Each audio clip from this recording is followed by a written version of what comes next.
நேற்று இந்த பகல்காம்ல இந்தியாவின் சுவிட்சர்லாந்து என்று சொல்லக்கூடிய அந்த பகல்காம் பகுதியில் திடீர் தாக்குதல் நடந்தது. இந்த திடீர் தாக்குதல் எப்படி நடந்துச்சு எல்லாருக்கும் உங்களுக்கு துரைபாண்டியன் சொன்னாரு. திடீர் தாக்குதல் நடத்தப்பட்டது. 2000 மக்கள் கூடக்கூடிய அந்த பகுதி, சுற்றுலா பயணிகள் வரக்கூடிய பகுதி. ஒவ்வொரு 100 மீட்டருக்கும் ராணுவம் இருக்கு, சிஆர்பிஎஃப் இருக்கு, பிஎஸ்எஃப் இருக்கு, லோக்கல் போலீஸ் இருக்கு. ஒருத்தருக்கும் தெரியாதா 4 பேர் வருவான். இந்த இன்னைக்கு இந்தியன் எக்ஸ்பிரஸ்லையும் ஹிந்துலையும் தெளிவா போட்டிருக்கான். இன்டெலிஜென்ஸ் ரிப்போர்ட் இருக்கு, யாரோ ஊடுருவ போகிறார்கள், சம்பவம் நடக்க இருக்கிறது என்று இன்டெலிஜென்ஸ் ரிப்போர்ட் இருக்கு. ஆனா இன்டெலிஜென்ஸ் ரிப்போர்ட்டை பத்தி கவலை இல்லை, அப்பாவி மக்கள் கொல்லப்படுவதை பத்தி கவலை இல்லை. பாதுகாப்பு கொடுக்க வேண்டிய உள்துறை அமைச்சகம் இன்டெலிஜென்ஸ் ரிப்போர்ட்டை எடுத்து ராணுவத்துக்கு சொல்ல வேண்டிய உள்துறை அமைச்சகம் ஃபெயிலியர் ஆயிருக்கு. 29 உயிர்கள் பலிகடாக்கப்பட்டிருக்கிறது. உடனடியாக இந்த வட இந்திய ஊடகங்கள் டேக் ரிவெஞ்ச் என்ற ஹேஷ்டேக்கை போட்டு டேக் ரிவெஞ்ச். அப்ப இன்டெலிஜென்ஸ் ஃபெயிலியர் ஒருத்தரும் பேசல, உளவுத்துறை ஃபெயிலியர் ஒருத்தரும் பேசல. வந்த தீவிரவாதிகள் 4 பேர் மரத்துக்கு பின்னால இருந்து சுட்டுட்டு போயிட்டான், சுட்டுட்டு தப்பிச்சு போயிட்டான். அவனை பிடிக்க கூட ஒரு போலீஸ் இல்லை. இத்தனைக்கும் ஒட்டுமொத்த இந்தியாவிலேயே அதிகமான மிலிட்டரி பிரசன்ஸ், அதிகமான பிஎஸ்எஃப் பிரசன்ஸ், அதிகமான சிஆர்பிஎஃப் பிரசன்ஸ் எங்க இருக்கு அப்படின்னா ஜம்மு காஷ்மீர்ல தான் இருக்கு. இத்தனை போலீஸ், இத்தனை மிலிட்டரி, இத்தனை பிஎஸ்எஃப், இத்தனை பேரும் இருந்தும் ஒரு இன்டெலிஜென்ஸ் உதவாத ஒரு உள்துறை. ஏன்னா அவர் ரொம்ப பிஸியா இருக்காரு. உள்துறை அமைச்சர் எதுல பிஸியா இருக்காரு? தமிழ்நாட்டில் வந்து எடப்பாடியை பிடிச்சு கூட்டணி அமைச்சு தமிழ்நாட்டை பிடிப்பதில் அவர் பிஸியா இருக்காரு. அது மட்டும் இல்ல, வட இந்திய மாநிலங்கள், நார்த் ஈஸ்டர்ன் ஸ்டேட்ஸ்ல போய் அனைத்து ஸ்டேட்லையும் ஒருல கூட பிஜேபி ஜெயிக்கல. ஆனா எல்லா எம்எல்ஏக்களையும் விலைக்கு வாங்கி அங்க பிஜேபி ஆட்சியை நிறுவுவதில் உள்துறை அமைச்சர் பிஸியா இருக்கார். கங்கனா ராவத்துக்கு பெரிய பிரச்சனை, அதனால Y+ பாதுகாப்பு. அண்ணாமலைக்கு பிரச்சனை, அதனால Z+ பாதுகாப்பு. நடிகர் விஜய்க்கு பிரச்சனை, அதுக்கு Y+ பாதுகாப்பு. அப்ப இத்தனை பேருக்கும் பாதுகாப்பு கொடுப்பதில் பிஸியா இருக்கிறதுனால 2000 மக்கள் கூடக்கூடிய அந்த அமர்நாத், அனந்தநாக் மாவட்டத்தில் இருக்கக்கூடிய அமர்நாத் யாத்திரைக்கு போகக்கூடிய பகுதியில், பகல்காம் பகுதியில் ஒரு பாதுகாப்பு கூட கொடுக்க முடியாத நிலைமையில் ஏற்பட்ட ஒரு நிலைமையில இன்றைக்கு அரசியல் செய்கிறார்கள் என்று சொன்னால், டெரரிஸ்ட் தாக்குதல் முடிஞ்ச உடனே சவுதி அரேபியா டூரை கட் பண்ணிட்டு பிரதமர் வந்தாருன்னு சொன்னாங்க. அவர் வந்தாரு, ஏர்போர்ட்ல இருந்தாரு, எல்லா செக்யூரிட்டி ஃபார் கேபினட் கமிட்டி மீட்டிங்கை கூட்டினாரு, பேசினாரு. உடனடியாக பாகிஸ்தான் மேல ஏகப்பட்ட ஆக்ஷன் எடுத்தாரு. டக்குன்னு பீகாருக்கு பிரச்சாரத்துக்கு போயிட்டார், தேர்தல் பிரச்சாரத்துக்கு. 29 உயிர்கள் பலிகடாக்கப்பட்டிருக்கிறது. அவர்களை நீ இந்துவா முஸ்லிமா என்று கேட்டு சுட்டார்கள் என்ற பொய் ஊடகங்கள் மூலமாக பரப்பப்படுகிறது. இந்தியர்கள் இறந்தால் அதில் இந்துவா முஸ்லிமா என்று வேறுபாடு பிரித்து ஜாதியால் மதத்தால் மக்களை பிரிக்கக்கூடிய நிகழ்ச்சி இங்க நடக்கிறது. அன்றைய கவர்னர் சத்யபால் மாலிக் சொல்றாரு, நான் வேன்ல அனுப்புவது பாதுகாப்பு அல்ல, இவர்களை பிளைட்ல அனுப்பணும்னு கேட்கிறாரு. அதெல்லாம் உங்க வேலையை பார்த்துட்டு பேசாம இருங்கன்னு உள்துறை அமைச்சரும் பிரதமரும் சொல்றாங்க என்று சொன்னவர் யார் தெரியுமா? பிஜேபியை சேர்ந்த கவர்னராக இருந்த சத்யபால் மாலிக் அவர்கள். திடீர் தாக்குதல் மூலமாக மக்களின் உயிர்களை பறித்து அதன் மூலமாக தேர்தல் அரசியலில் இந்து முஸ்லிம் போலரைசேஷனை உருவாக்கி அதன் மூலமாக வெல்ல வேண்டும் என்று நினைப்பது ஒரு மிகப்பெரிய ஒரு கோழைத்தனம் மட்டுமல்ல, மிகப்பெரிய ஒரு கோழைத்தனத்தில் உச்சம். It is worst form of governance. உங்களுக்கு SDG கோல்ஸ் என்னன்னு கேட்டேன், புரிஞ்சா? உங்களுக்கு புரிஞ்சா? விஜய் நடிச்ச அடுத்த படம் என்ன சொல்லுங்க?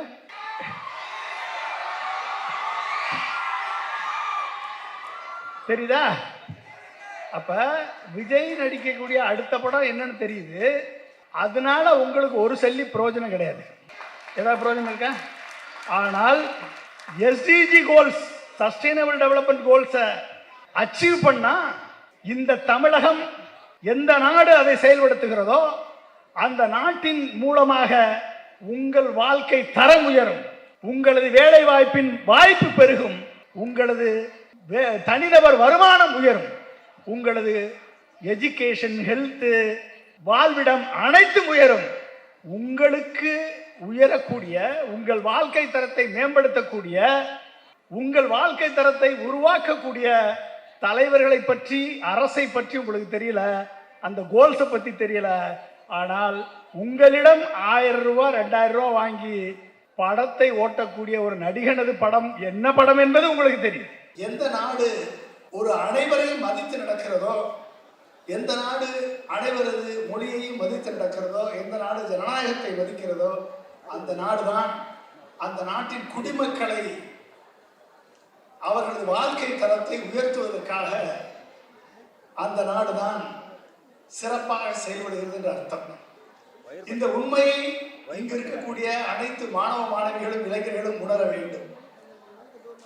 இந்த உண்மை உணர்ந்தால்தான் அடுத்த லெவலுக்கு இந்த நாட்டை எடுத்து செல்வதற்கு யார் தகுதியான தலைவர் என்பதை நீங்கள் முடிவு செய்ய முடியும். ஓகே, OECD கண்ட்ரிஸ் கேள்விப்பட்டிருக்கீங்களா நீங்க? Organisation for economic cooperation development, European union, western countries. இந்த கண்ட்ரிஸுடைய பெர் கேபிட்டா இன்கம் எவ்வளவு தெரியுமா உங்களுக்கு? இந்தியாவின் பெர் கேபிட்டா இன்கம் எவ்வளவு தெரியுமா உங்களுக்கு? தமிழ்நாட்டுடைய பெர் கேபிட்டா இன்கம் எவ்வளவு தெரியுமா? OECD கண்ட்ரியினுடைய பெர் கேபிட்டா இன்கம் கிட்டத்தட்ட $46,000. $46,000 தனிநபர் வருமானம். $46,000. இந்தியாவுடைய பெர் கேபிட்டா இன்கம் $2,600. $46,000 எங்க இருக்கு? $2,600 இருக்கு. தமிழ்நாட்டினுடைய தனிநபர் வருமானம் $4,300. இந்தியாவை விட 2 மடங்கு அதிகம். புரிஞ்சுட்டீங்களா? இதுதான் வளர்ச்சிக்கான வழிகளுக்கு முதல் படி. ஒட்டுமொத்த ஐக்கிய நாடுகள், யுனைடெட் நேஷன்ஸ், UN வளரக்கூடிய நாடுகளுக்கு ஒரு இலக்கை நிர்ணயித்திருக்கிறது. உங்களுக்கு எல்லாம் தெரியும், SDG goals, sustainable development goals. கேள்விப்பட்டிருக்கீங்களா? சஸ்டைனபிள் டெவலப்மெண்ட் கோல்ஸ் எத்தனை பேருக்கு தெரியும்? SDG சஸ்டைனபிள் டெவலப்மெண்ட் கோல்ஸ் எத்தனை பேருக்கு தெரியும்? நீடித்த நிலையான வளர்ச்சிக்கான கோல்ஸ் அப்படின்னு வச்சிருக்கு. இதுல கல்வி, மருத்துவம், சுத்தமான குடிநீர், clean access to energy, clean access to housing, இப்படி 17 கோல்ஸ் இருக்கு. இந்த 17 கோல்ஸை எந்த நாடு முதலில் 100 பாயிண்ட்ல அச்சீவ் பண்ணுதோ அந்த நாடு தான் வளர்ந்த நாடு என்று ஐக்கிய நாடுகள் டிக்ளேர் பண்ணுது. இதுல இந்தியாவில் இல்ல உலகத்தில் முதலாவதாக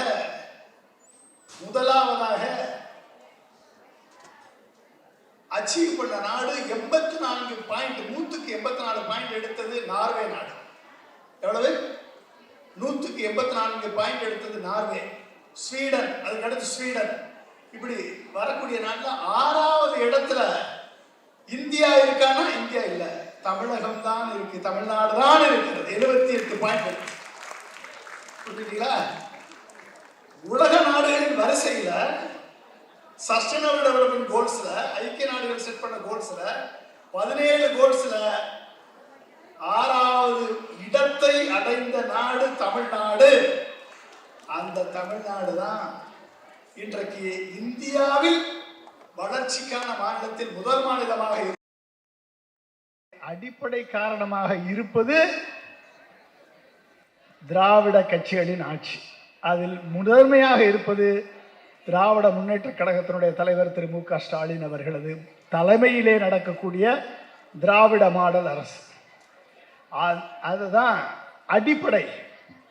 எப்படி ஒரு நாட்டை வளமான நாடாக மாற்ற வேண்டும், எப்படி ஒரு நாட்டை, நாட்டுடைய குடிமக்களது வாழ்க்கை தரத்தை முன்னேற்றுவதற்கு திட்டங்கள் தீட்ட வேண்டும் என்று திட்டம் தீட்டும். உங்களுக்கெல்லாம் தெரியும், டாக்டர் அப்துல் கலாம் 11வது குடியரசுத் தலைவர். அவர் டெவலப்டு இந்தியா விஷன் 2020 ஒரு மிகப்பெரிய திட்டத்தை கொடுத்தார். உங்களுக்கெல்லாம் தெரியும், வளர்ந்த இந்தியாவை 2020 உருவாக்குவோம். அறிவார்ந்த வல்லரசு இந்தியா, வெறும் வல்லரசுன்னு சொல்லல, அவர் அறிவார்ந்த வல்லரசு இந்தியாவை 2020 உருவாக்குவோம்னு சொன்னார். அதற்கான திட்டத்தை உருவாக்கி அந்த திட்டத்தை முதலாக பார்லிமெண்ட் அமைச்சர்களுக்கும் எம்பிக்களுக்கும் கிளாஸ் எடுத்தார். நான் அப்போ அங்கே டைரக்டராக இருக்கேன், ராஷ்டிரபதி பவனில் டைரக்டர் டெக்னாலஜி இன்டர்ஃபேஸாக ஒர்க் பண்ணிட்டு இருந்தேன். அப்போ ஒர்க் பண்ணும் பொழுது கிளாஸ் நடந்துக்கிட்டு இருக்கு. அங்கே பிரைம் மினிஸ்டர் வாஜ்பாய் இருக்கார், அமைச்சர்கள்லாம் இருக்காங்க. அங்கே லல்லு பிரசாத் யாதவும் அமைச்சராக இருக்கார். இருக்கும் பொழுது இவர் பவர் பாயிண்ட் பிரசன்டேஷன் போட்டு கிளாஸ் எடுத்துகிட்டே இருந்தார். எடுக்கும் பொழுது லல்லு பிரசாத் யாதவ் பக்கத்தில் பேசிக்கிட்டே இருந்தார். யார்கிட்டயே பேசிக்கிட்டே இருந்தார். இவர் பார்த்தாரு, இவங்க பேசுகிறாங்களா அதெல்லாம். ஸோ பார்த்தார். பார்த்த உடனே என்ன பண்ணுறதுன்னு பார்த்துட்டு ப்ரெசன்டேஷன் பண்ணும்போதும் டக்குன்னு கை காமிச்சு டிட் யூ அண்டர்ஸ்டாண்ட் அப்படின்னாரு. லல்லு பிரசாத்துக்கு என்ன பண்ணுறதுன்னு தெரியல அவருக்கு. அவரு திகைச்சு போனார். என்ன கேட்டாருன்னு தெரியல அவருக்கு. சாரி சார் அப்படின்னாரு. Lalu Prasad Yadav did you understand what I set அப்படின்னாரு. அவருக்கு புரியல. அதுல இருந்து அத்தனை எம்பிக்களும் அத்தனை அமைச்சர்களும் தெளிவா உட்கார்ந்து அவர் என்ன சொல்றாரு ஒழுங்கா கேட்டாங்க. ஓகே. ஸோ வளர்ந்த இந்தியா 2020 என்ற அந்த திட்டத்தை பாராளுமன்றத்துக்கு சொன்னார். 15 சட்டமன்றங்களுக்கு அப்துல் கலாம் போதித்தார். அது மட்டுமல்ல, பல்கலைக்கழகங்களுக்கு, சேம்பர் ஆஃப் காமர்ஸுக்கு,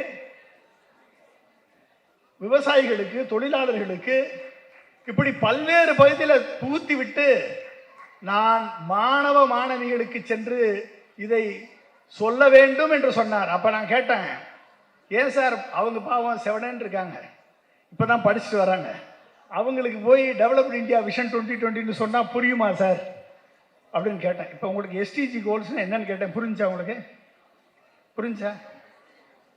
புரிஞ்சா? விஜய் நடிச்ச அடுத்த படம் என்ன சொல்லுங்க? என்ன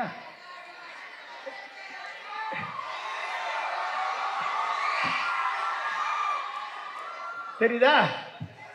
அப்ப விஜய் நடிக்கக்கூடிய அடுத்த படம் என்னன்னு தெரியுது. அதனால உங்களுக்கு ஒரு செல்லி பிரயோஜனம் கிடையாது. ஏதாவது பிரயோஜனம் இருக்கா?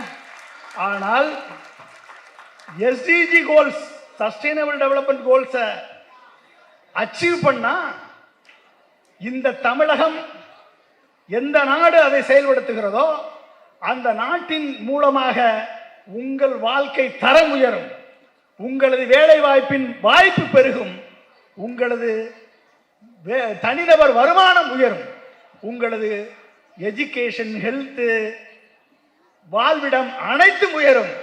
உங்களுக்கு உயரக்கூடிய, உங்கள் வாழ்க்கை தரத்தை மேம்படுத்தக்கூடிய,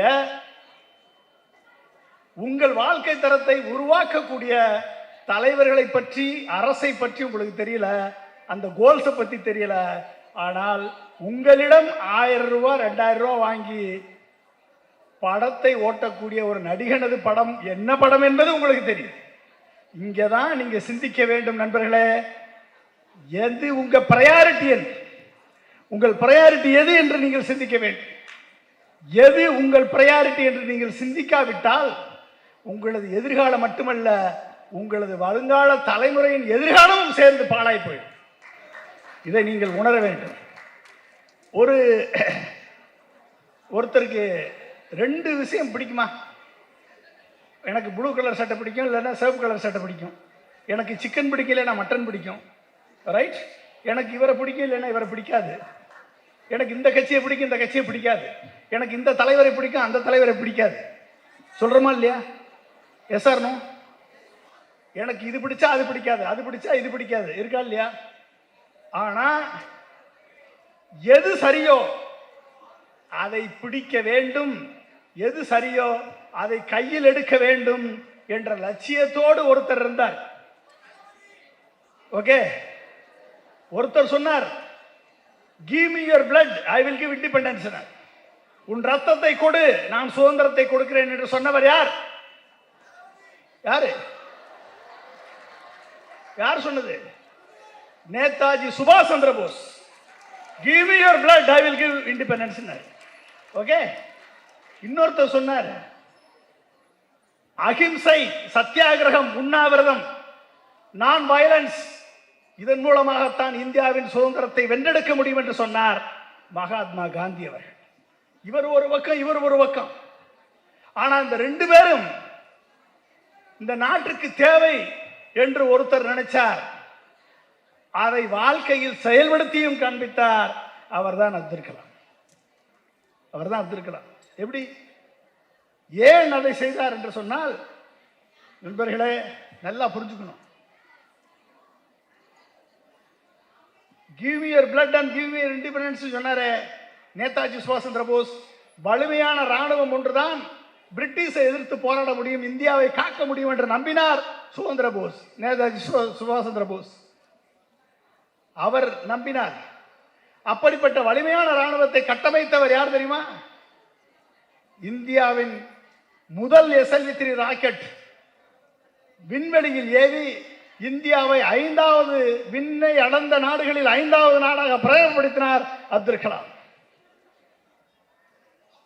விண்வெளியில் எதிரி நாட்டின் ஏவுகணை என்ன, அதில் அணுகுண்டே வைத்து ஏவினாலும் சரி, அதை விண்ணிலேயே தாக்கலிக்கக்கூடிய வல்லமை பெற்ற நாடாக மாற்றி காண்பித்தவர் டாக்டர் APJ அப்துல் கலாம் அவர்கள். அக்னி, பிருத்திவி, ஆகாஷ், நாக், திரிசூல், பிரம்மோஸ், இத்தனை ஏவுகணைகளும் இன்றைக்கு இந்தியாவை பாதுகாப்பாக வைத்திருக்கிறது என்று சொன்னால் அது அப்துல் கலாம் அவர்கள் உருவாக்கிய அத்தனை ஏவுகணைகள்.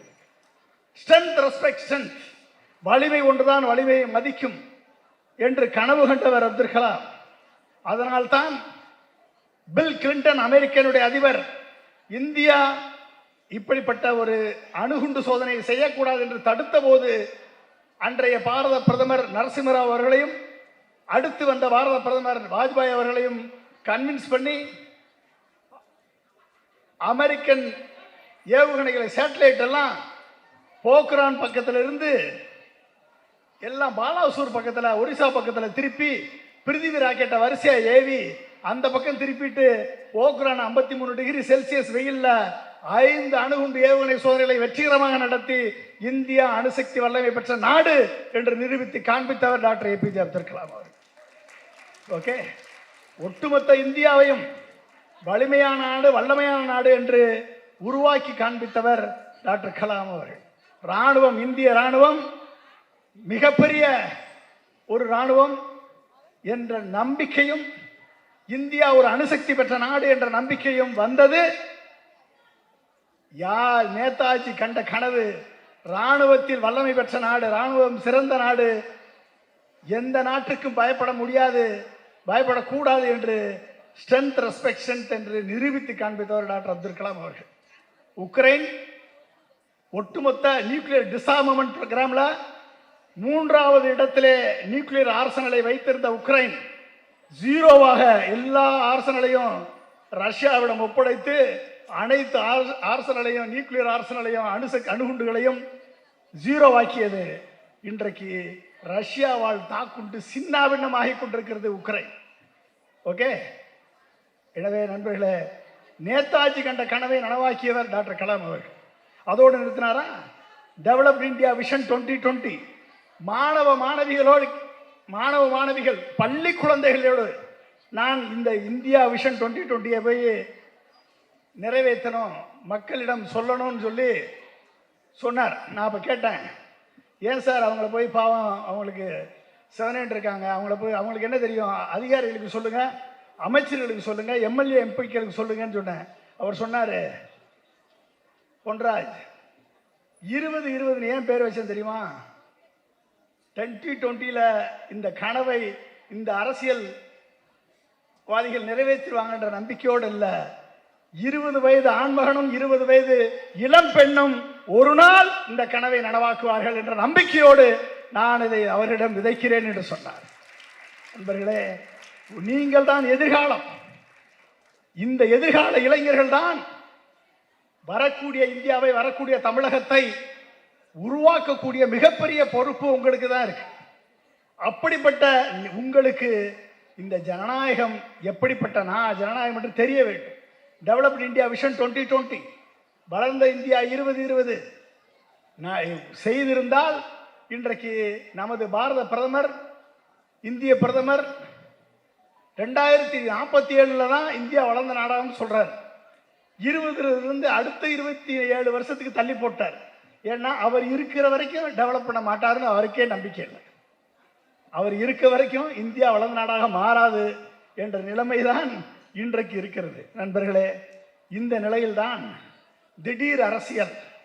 அப்ப திடீர் அரசியல்னா எப்படி இந்த திடீர் அரசியல் நடக்குது? நேற்று இந்த பகல்காம்ல இந்தியாவின் சுவிட்சர்லாந்து என்று சொல்லக்கூடிய அந்த பகல்காம் பகுதியில் திடீர் தாக்குதல் நடந்தது. இந்த திடீர் தாக்குதல் எப்படி நடந்துச்சு எல்லாருக்கும் உங்களுக்கு துரைபாண்டியன் சொன்னார். திடீர் தாக்குதல் நடத்தப்பட்டது. 2000 மக்கள் கூடக்கூடிய அந்த பகுதி, சுற்றுலா பயணிகள் வரக்கூடிய பகுதி. ஒவ்வொரு 100 மீட்டருக்கும் ராணுவம் இருக்கு, சிஆர்பிஎஃப் இருக்கு, பிஎஸ்எஃப் இருக்கு, லோக்கல் போலீஸ் இருக்கு. ஒருத்தருக்கும் தெரியாதா 4 பேர் வருவான். இந்த இன்னைக்கு இந்தியன் எக்ஸ்பிரஸ்லையும் ஹிந்துலையும் தெளிவாக போட்டிருக்கான். இன்டெலிஜென்ஸ் ரிப்போர்ட் இருக்கு, யாரோ ஊடுருவ போகிறார்கள், சம்பவம் நடக்க இருக்கிறது என்று இன்டெலிஜென்ஸ் ரிப்போர்ட் இருக்கு. ஆனால் இன்டெலிஜென்ஸ் ரிப்போர்ட்டை பற்றி கவலை இல்லை. அப்பாவி மக்கள் கொல்லப்படுவதை பற்றி கவலை இல்லை. பாதுகாப்பு கொடுக்க வேண்டிய உள்துறை அமைச்சகம் இன்டெலிஜென்ஸ் ரிப்போர்ட்டை எடுத்து ராணுவத்துக்கு சொல்ல வேண்டிய உள்துறை அமைச்சகம் ஃபெயிலியர் ஆயிருக்கு. 29 உயிர்கள் பலிகடாக்கப்பட்டிருக்கிறது. உடனடியாக இந்த வட இந்திய ஊடகங்கள் டேக் ரிவெஞ்ச் என்ற ஹேஷ்டேக்கை போட்டு டேக் ரிவெஞ்ச். அப்ப இன்டெலிஜென்ஸ் ஃபெயிலியர் ஒருத்தரும் பேசல, உளவுத்துறை ஃபெயிலியர் ஒருத்தரும் பேசல. வந்த தீவிரவாதிகள் 4 பேர் மரத்துக்கு பின்னால இருந்து சுட்டுட்டு போயிட்டான், சுட்டுட்டு தப்பிச்சு போயிட்டான். அவனை பிடிக்க கூட ஒரு போலீஸ் இல்லை. இத்தனைக்கும் ஒட்டுமொத்த இந்தியாவிலேயே அதிகமான மிலிட்டரி பிரசன்ஸ், அதிகமான பிஎஸ்எஃப் பிரசன்ஸ், அதிகமான சிஆர்பிஎஃப் பிரசன்ஸ் எங்க இருக்கு அப்படின்னா ஜம்மு காஷ்மீர்ல தான் இருக்கு. இத்தனை போலீஸ், இத்தனை மிலிட்டரி, இத்தனை பிஎஸ்எஃப், இத்தனை பேரும் இருந்தும் ஒரு இன்டெலிஜென்ஸ் உதவாத ஒரு உள்துறை. ஏன்னா அவர் ரொம்ப பிஸியா இருக்காரு. உள்துறை அமைச்சர் எதுல பிஸியா இருக்காரு? தமிழ்நாட்டில் வந்து எடப்பாடியை பிடிச்சு கூட்டணி அமைச்சு தமிழ்நாட்டை பிடிப்பதில் அவர் பிஸியா இருக்காரு. அது மட்டும் இல்ல, வட இந்திய மாநிலங்கள், நார்த் ஈஸ்டர்ன் ஸ்டேட்ஸ்ல போய் அனைத்து ஸ்டேட்லையும் ஒருல கூட பிஜேபி ஜெயிக்கல. ஆனா எல்லா எம்எல்ஏக்களையும் விலைக்கு வாங்கி அங்க பிஜேபி ஆட்சியை நிறுவுவதில் உள்துறை அமைச்சர் பிஸியா இருக்கார். ஓகே, அது மட்டும் இல்ல, யாரெல்லாம் எதிர்கட்சி அமைச்சர்கள், எதிர்கட்சி எம்எல்ஏக்கள், எதிர்கட்சி உறுப்பினர்கள் இருக்காங்களோ அவங்க மேல மிரட்டி அவர்கள் மேல இடி, சிபிஐ இதெல்லாம் அனுப்புவதில் அவர் ரொம்ப பிஸியா இருக்கார். நண்பர்களே, அது மட்டுமா, கங்கனா ராவத்துக்கு பெரிய பிரச்சனை, அதனால Y+ பாதுகாப்பு. அண்ணாமலைக்கு பிரச்சனை, அதனால Z+ பாதுகாப்பு. நடிகர் விஜய்க்கு பிரச்சனை, அதுக்கு Y+ பாதுகாப்பு. அப்ப இத்தனை பேருக்கும் பாதுகாப்பு கொடுப்பதில் பிஸியா இருக்கிறதுனால 2000 மக்கள் கூடக்கூடிய அந்த அமர்நாத், அனந்தநாக் மாவட்டத்தில் இருக்கக்கூடிய அமர்நாத் யாத்திரைக்கு போகக்கூடிய பகுதியில், பகல்காம் பகுதியில் ஒரு பாதுகாப்பு கூட கொடுக்க முடியாத நிலைமையில் ஏற்பட்ட ஒரு நிலைமையில் இன்றைக்கு அரசியல் செய்கிறார்கள் என்று சொன்னால், எப்பெல்லாம் தாக்குதல் நடக்கிறதோ, எப்பெல்லாம் வந்து மோடி வந்த பிறகு தாக்குதல் நடக்கிறதோ, அந்த தாக்குதல், டெரரிஸ்ட் தாக்குதல் முடிஞ்ச உடனே ஒரு தேர்தல் இருக்கு. அதற்கு உதாரணம், டெரரிஸ்ட் தாக்குதல் முடிஞ்ச உடனே சவுதி அரேபியா டூரை கட் பண்ணிட்டு பிரதமர் வந்தாருன்னு சொன்னாங்க. அவர் வந்தாரு, ஏர்போர்ட்ல இருந்தாரு, எல்லா செக்யூரிட்டி ஃபார் கேபினட் கமிட்டி மீட்டிங்கை கூட்டினாரு, பேசினாரு. உடனடியாக பாகிஸ்தான் மேல ஏகப்பட்ட ஆக்ஷன் எடுத்தாரு. டக்குன்னு பீகாருக்கு பிரச்சாரத்துக்கு போயிட்டாரு, தேர்தல் பிரச்சாரத்துக்கு. புரிஞ்சுக்கிட்டீங்களா? அப்ப ஒரு பொதுமக்களது உயிர் திடீர் தாக்குதலின் காரணமாக, திடீர் அரசியலின் காரணமாக இன்றைக்கு யாரிடம் போய் விழுந்தது? 29 உயிர்கள் பலிகடாக்கப்பட்டிருக்கிறது. அவர்களை நீ இந்துவா முஸ்லிமா என்று கேட்டு சுட்டார்கள் என்ற பொய் ஊடகங்கள் மூலமாக பரப்பப்படுகிறது. இந்தியர்கள் இறந்தால் அதில் இந்துவா முஸ்லிமா என்று வேறுபாடு பிரித்து ஜாதியால், மதத்தால் மக்களை பிரிக்கக்கூடிய நிகழ்ச்சி இங்கே நடக்கிறது. நண்பர்களே புரிந்து கொள்ளுங்கள், இளைஞர்களே புரிந்து கொள்ளுங்கள். எந்த நாடு மதத்தை கையில் எடுக்கிறதோ அந்த நாடு அழிந்தது.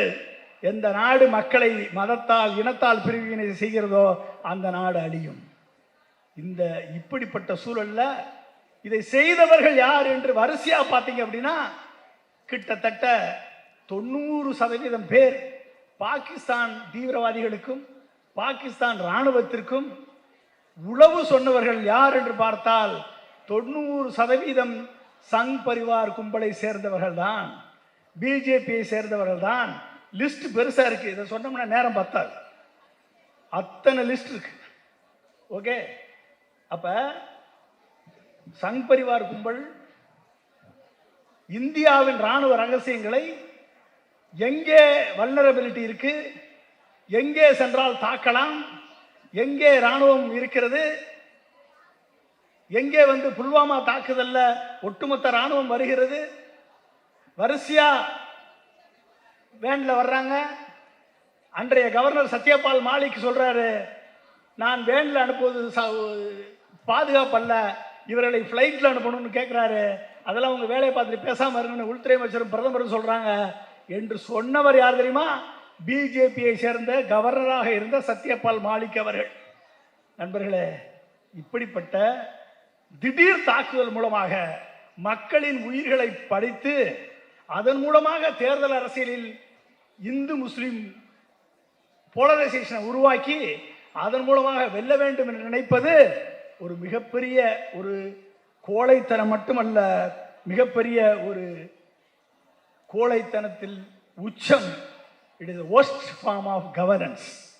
இதை செய்யக்கூடிய ஒரு அரசு தான் நமக்கு வாய்த்த அரசு. நண்பர்களே, இதை நீங்க கேள்விப்பட்டிருப்பீங்க. திடீர்னு மழை பெய்யும், திடீர்னு புயல் அடிக்குது, திடீர்னு வெள்ளம் வருது, திடீர்னு ஹீட் வேவ் வருது, திடீர்னு மிகப்பெரிய கிளவுட் பஸ்ட் ஆகுது. கேள்விப்பட்டிருக்கோம், எத்தெல்லாம் வெள்ளம் வந்துச்சு, நம்மளுக்கு எத்தனை புயல் வந்தது, இதெல்லாம் திடீர்னு வருது, திடீர்னு நெருப்பு பிடிக்குது. இப்ப திடீர்னு நடக்கக்கூடிய அத்தனையினால ஏற்படுவது நன்மையா தீமையா சொல்லுங்க? திடீர்னு வெள்ளம் வந்தா நன்மையா தீமையா? திடீர்னு புயல் அடிச்சா நன்மையா தீமையா சொல்லுங்க? வாய் பேச மாட்டீங்களா? என்னது தீமையா? Yes or no? தீமையா நன்மையா? தீமை. அப்ப திடீர்னு நடக்கிற அனைத்துமே தீமையாக இருக்கிறது. கரெக்ட்? திடீர்னு எது நடந்தாலும் சரி, ஏதோ ஒன்று திடீர்னு நடக்குது அப்படின்னா நீங்க ஆல்வேஸ் சந்தேக கண்ணோடு பார்க்க வேண்டும். இது திடீர்னு ஒன்று நடக்கும், திடீர்னு ஒரு உதயம் தோன்றும், திடீர்னு ஒரு தலைவன் தோன்றுவான், திடீர்னு ஒரு அரசியல் கட்சி தோன்றும், திடீரென்று ஒரு மழை பெய்யும், திடீரென்று வெள்ளம் வரும். வந்தால் என்னது? பெரிய அழிவை நமக்கு கொடுத்துட்டு தான் போகும், பெரிய அழிவு.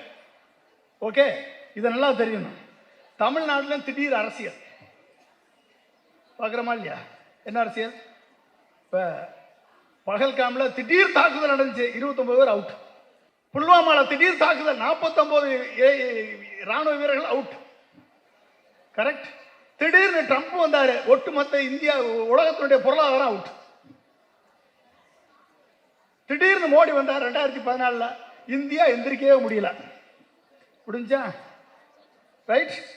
அப்ப நம்ம தமிழ்நாட்டில் என்ன நடக்குது அப்படின்னா, திடீர்னு அரசியல் கட்சி ஆரம்பிச்சிடறான், திடீர்னு அரசியல் இருந்து ஒருத்தங்க வெளியே போயிடுறாங்க, திடீர்னு அரசியல் இருந்து ஒருத்தர் வெளியே போயிடுறாரு, திடீர்னு அரசியல் கட்சி இணைப்பாயிருது, 2 அரசியல் கட்சி சேர்ந்துருது, திடீர்னு அரசியல் கருத்துக்கள் திடீர்னு கருத்துக்கள் வருது, அதனால கொந்தளிப்பு நடக்குது. கரெக்ட்? திடீர்னு அரசியல்ல கோமாளி பேச்சு நடக்குது. ஓகே, இது அவர்களையும் அழித்து தமிழ்நாட்டையும் அடிமையாக்கும் சூழல் நடக்குது, திடீர் அரசியல். எனவே இது எப்படி? ஒவ்வொருத்தருக்கும் ஒரு அரசியல் இருக்கு. ரைட்? சீமானின் பல்டி அரசியல். சீமான் என்னது? 18 வருஷம் நான் பெரியாரை படித்தேன், பெரியார் தான் எனக்கு வழிகாட்டி, பெரியாரை போல உண்டா? 18 வருஷமா படித்தவருக்கு திடீர்னு ஞானோதயம் பெரியார் ஒரு மண்ணுன்றார். புரிஞ்சுங்களா? என்னடா காரணம் அப்படின்னா, விஜயலட்சுமின்னு ஒரு அம்மா கேஸு, அடுத்து என்ஐஏ கேஸு, அடுத்து திரள்நிதி கேஸு, இப்படி பல்வேறு கேஸு பின்னால துரத்துது. பின்னால சாட்டையை வைத்துக்கொண்டு பிஜேபியும் ஆர்எஸ்எஸும் அவரை மிரட்டுகிறது. உடனடியாக திடீர்னு பல்டி அரசியல் நடத்துகிறார். ஓகே, ஒரு போட்டோவை வச்சுக்கிட்டு 15 வருஷம் நான் சந்திச்சேன், AK-74 உபயோகப்படுத்தினது நான் ஒருத்தன் தானா என்றெல்லாம் சொன்னாரா இல்லையா? எஸ்ஆர்னோ சொன்னார். ஓகே, அது மட்டுமா சொன்னார்? ஒட்டுமொத்த தமிழகத்தினுடைய ஒரு மிகப்பெரிய வீர அடையாளமாக இருந்த ஓகே ஆமக்கரி பரோட்டா கடை ஓனராக மாற்றிய பெருமை சீமானுக்கு மட்டும்தான் சேரும். ரைட்? அப்ப அவர் சொல்வதையெல்லாம், அந்த திடீர் கதைகளை எல்லாம் கேட்டு கேட்டு ட்ரோல்ஸ் பண்ணி, ஷார்ட்ஸ் பண்ணி, வீடியோ பண்ணி, ரீல்ஸ் பண்ணி, ஓகே, அப்ப என்ன அர்த்தம்? திடீரென்று வரக்கூடிய எதையும் நம்ப முடியாது என்பதற்கு ஒரு எடுத்துக்காட்டு தான் திரு சீமான் அவர்கள். அடுத்து நடிகர் விஜய் அவர்கள் திடீர்னு அரசியலுக்கு வந்துட்டாரா? வந்துட்டார். அடுத்து 2026 தான் தேர்தல். 2026 டைரக்டா முதலமைச்சர் தான். என்னது? டைரக்டா முதலமைச்சர் தான். அதுக்கிடையில யாரையும் பார்க்க மாட்டேன். பார்க்கிறவனா பனையூருக்கு வந்து பாரு. ஓகே, பார்க்கிறவனா யாரு? பனையூருக்கு வந்து பாரு. நான் எம்ஜிஆர் மாதிரி ஜனநாயகன்ல சாட்டையை தூக்கி நான் ஆணையிட்டால் அது நடந்து விட்டால் அப்படின்னு எம்ஜிஆர் மாதிரி நடிப்பேன். நடிச்ச உடனே நான் முதலமைச்சர் ஆயிரு. ஓகே, இது விஜயனுடைய, நீங்க ஆகுங்க, வாங்க, வெல்கம், நல்லா நடிங்க, ஒன்றும் பிரச்சனை இல்லை. ஆனால் எம்ஜிஆர் மாதிரியோ, கலைஞர் மாதிரியோ, நம்ம சேகர்பாபு மாதிரியோ யாராவது ஒருத்தர் தொண்டனுடைய பெயரை சொல்லி கூப்பிட முடியுமா? இன்னைக்கு இத்தனை தொண்டர்கள் இருக்காங்க. ஒரு தொண்டருடைய பெயரையும் தனிப்பட்ட முறையில் கூப்பிடக்கூடிய வல்லமை பெற்ற திராவிட கட்சிகளை சேர்ந்த தலைவர்களை போல திரு விஜய் அவர்களால் ஒரு தொண்டனையாவது ஐடென்டிஃபை பண்ணி கூப்பிட முடியுமா? S or no? ஓகே, இதுவரை எம்ஜிஆர் நடித்த படங்கள் பாடங்களாக மாறினதுனால எம்ஜிஆர் வாத்தியார்னு சொன்னாங்க. எம்ஜிஆர் வாத்தியார்னு சொன்னது காரணம் என்ன? எம்ஜிஆர் நடித்த படங்கள், பாட்டுக்கள், வசனங்கள் அனைத்துமே பாடங்களாக மாற்றி மக்களை பக்குவப்படுத்தியது. திராவிட சிந்தனையும் பொது உடைமை சிந்தனையும் விதைத்தது. அதுபோல எம்ஜிஆர் மேல நான் விஜய் வருவேன்னு சொன்னா ஏதாவது ஒரு படத்திலேயாவது ஆரம்பம் ஆபாசத்தின் உச்சம், கடைசி போதையின் உச்சம். கரெக்ட்? அப்ப ஆபாசத்தின் உச்சமும் போதையின் உச்சமும் சேர்ந்து மாணவர்களையும் இளைஞர்களையும் நடனமாட வைத்து விட்டால் அத்துணை பேரும் நமக்கு நடனமாடியே ஓட்டு போடுவார்கள், நம்மை முதலமைச்சராக்கி விடுவார்கள் என்ற கனவு இருக்கிறது. நண்பர்களே, திரு விஜய் அவர்களது திடீர் அரசியல் 15 மாத காலத்தில் 5 முறை திடீர் என்று தோன்றி கதை வசனம் எழுதி கொடுத்தது போல மேடையில் வந்து பேசினார். பேசிய அத்தனையும் பாசிசமா பாயாசமா என்றதிலிருந்து மத்திய அரசை ஜி கொஞ்சம் பார்த்து செய்யுங்க ஜி என்ற லெவலுக்கு போய் யாரால் ஆட்டுவிக்கப்படுகிறார்? ஆட்டுவித்தால் யார் ஒருவர் ஆடாதாடே கண்ணா, ஆசை எனும் தொட்டிலே பாடாதாடே கண்ணான்றது மாதிரி அப்படிப்பட்ட ஒரு சூழலுக்கு தள்ளி விடப்பட்டு ஒரு எதிர்கால கனவுகளோடு வரக்கூடிய இளைஞரான திரு விஜய் அவர்கள், ஒரு நடிகரான விஜய் அவர்கள், அவரை நம்பி லட்சக்கணக்கான இளைஞர்கள் அவர் பின்னால் செல்வதற்கு தயாராக இருக்கிறார். ஆனால் அவருக்கு தான் தெரியாது இந்த இளைஞர்களை எப்படி வழிநடத்துவது என்று. ஏனென்று சொன்னால் அவருக்கு எழுதி கொடுப்பதற்கு பிரசாந்த் கிஷோர் மாதிரி ஒரு 4 வியூக வகுப்பாளர்கள் இருந்தால் அவர்கள் சொல்வதை எழுதுவாரே ஒழிய கலைஞர் போல